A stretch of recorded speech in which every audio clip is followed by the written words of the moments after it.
The history of books on the forest religion, and more specifically, the history of books made by the dwellers about the forest religion. We can start back to one of the earliest times for the forest religion as we know it, when the humans had driven the dwellers into caves.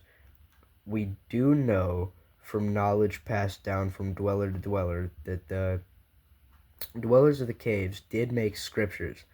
They would be able to steal ash from the humans' fire pits at night and collect rainwater that pools into the caves to make ink.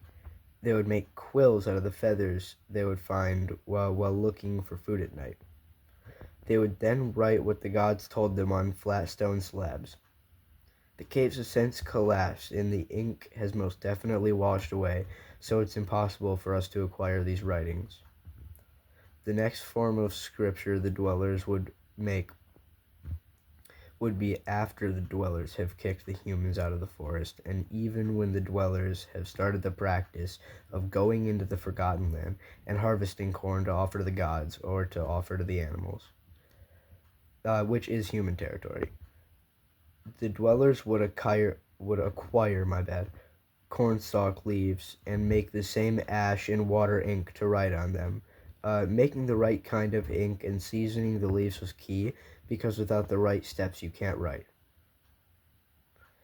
This is where we see the earliest forms of current forest knowledge, with the very first Srijan Puran being written on one of these cornstalk leaf manuscripts by Padmacharya, or in English, the Lotus Teacher. The next form of scriptures would be from around the holy summer and before. The dwellers would smash up dry leaves and would make a paste.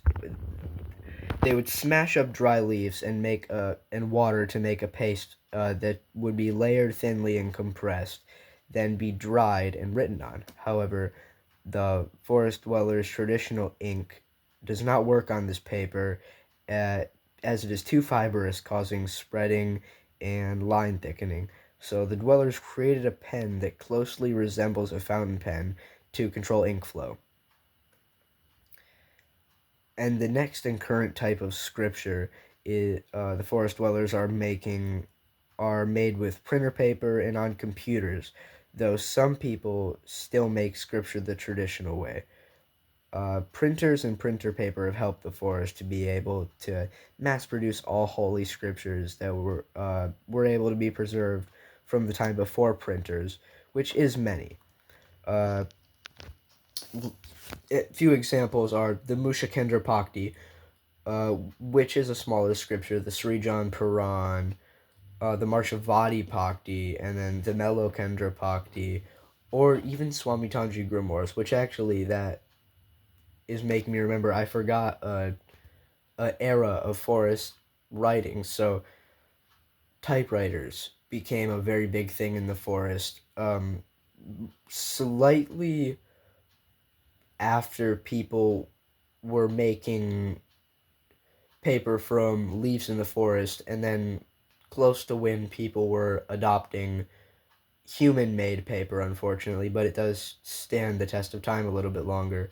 So manual typewriters were booming in the forest, and a lot of scriptures were made on typewriters, with the first Swami Tanji Grimoires being made on typewriters by Swami Tanji.